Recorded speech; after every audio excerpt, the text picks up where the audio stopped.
परिच्छेद विदर्भाच्या विभागीय विकास परिषदेच्या सभेस हजर राहण्याचा आजचा माझा हा पहिलाच प्रसंग आहे.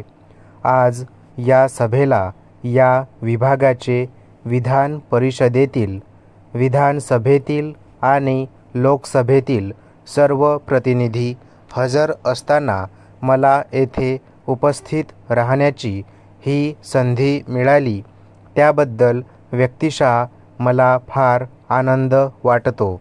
नवराज्याच्या निर्मितीनंतर विकासाच्या बाबतीत जे काही तात्विक व शासकीय प्रश्न आपल्यापुढे उभे राहिले आहेत, त्यासंबंधीचे माझे विचार मी आपल्यापुढे मांडू शकलो तर ते उपयुक्त होतील असे वाटल्यावरून या सभेचे आमंत्रण मी मोठ्या आनंदाने स्वीकारले.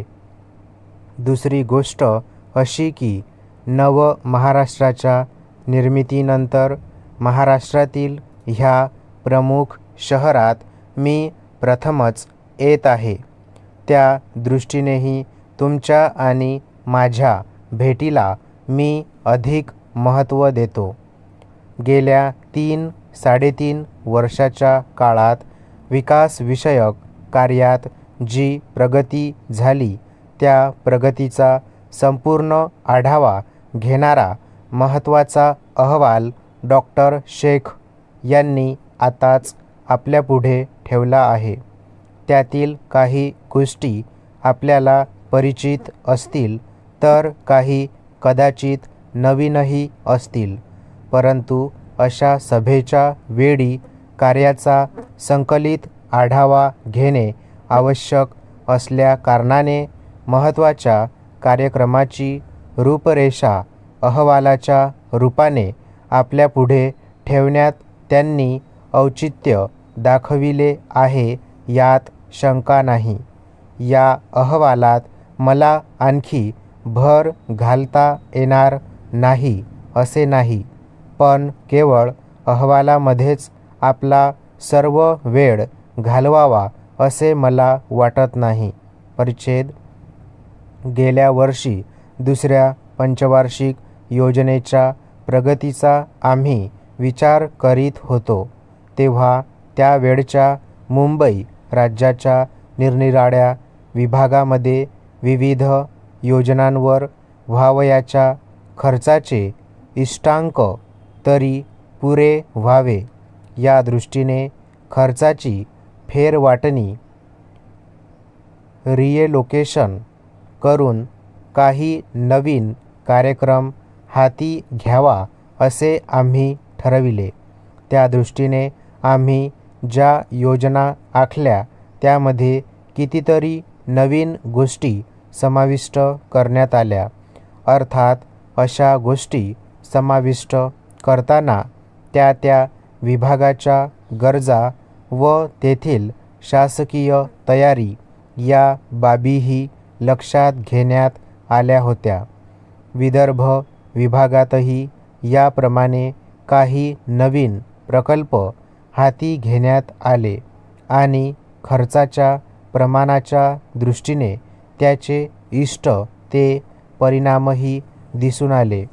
यातील काही गोष्टीचा येथे उल्लेख करणे अयोग्य होणार नाही. पूर्वी ज्या गोष्टी विदर्भाच्या योजनेमध्ये नव्हत्या, परंतु ज्या असणे आवश्यक होते, त्यापैकी पाटबंधारे, रस्ते वगैरेसाठी केलेल्या 5 कोटी रुपयांच्या जादा तरतुदीचा मी प्रथम उल्लेख करू इच्छितो.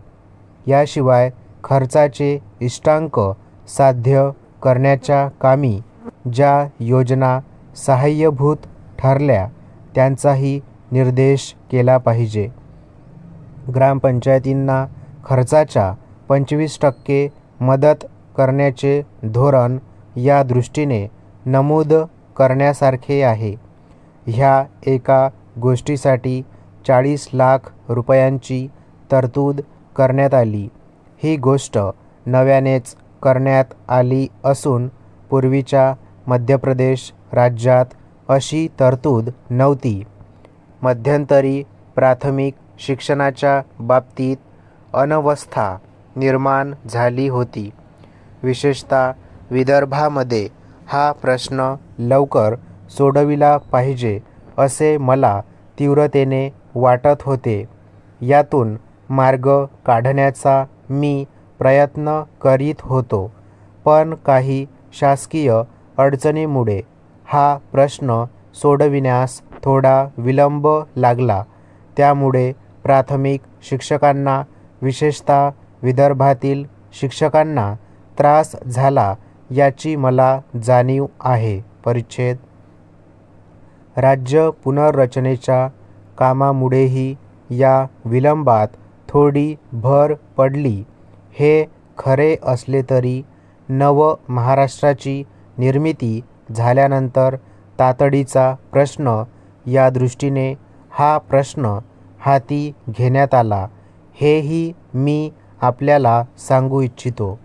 आपल्याला माहीतच आहे की प्राथमिक शिक्षणाच्या बाबतीत सरासरी 90% खर्चाची जबाबदारी जनपदांनी घेतली आहे आणि आता प्राथमिक शिक्षणावर जवळजवळ 36 लाख रुपये अधिक खर्च होणार आहेत. भूसंरक्षणाची योजना ही सुद्धा अशीच एक नवीन योजना आहे. पूर्वी मुंबई राज्यामध्ये आम्ही हा कार्यक्रम अंमलात आणला होता. त्याचा चांगला परिणाम दिसून आल्यामुळे विदर्भातही तो कार्यक्रम अंमलात आणण्याचा प्रयत्न करण्यात आला आणि त्यासाठी जवळजवळ 60 लाख रुपये खर्च झाले हे आपणास माहीतच आहे. तसेच या विभागातील नवीन विहिरी खोदण्याच्या कामावर 40 लाख रुपये खर्च झाले. त्याचप्रमाणे ग्रामीण विभागास वीज पुरवठा करण्यासारखे जे कार्यक्रम विदर्भाच्या पहिल्या योजनेमध्ये समाविष्ट केले होते, पण ज्यावर झालेला खर्च अपुरा झालेला आहे असे वाटले, असे कार्यक्रम आम्ही हाती घेतले व त्यावर जवळजवळ 90 लाख रुपये खर्च करण्यात आले.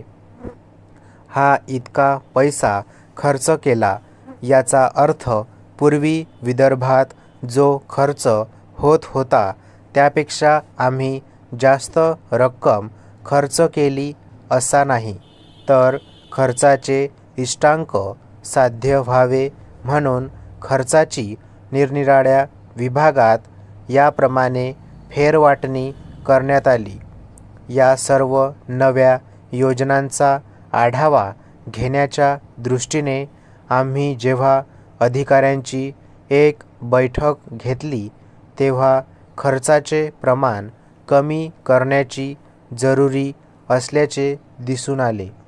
याचा अर्थ असा की खर्चाचे इष्टांक पुरे होतील की नाही याबद्दल आता आपणास चिंता वाटण्याचे कारण नाही.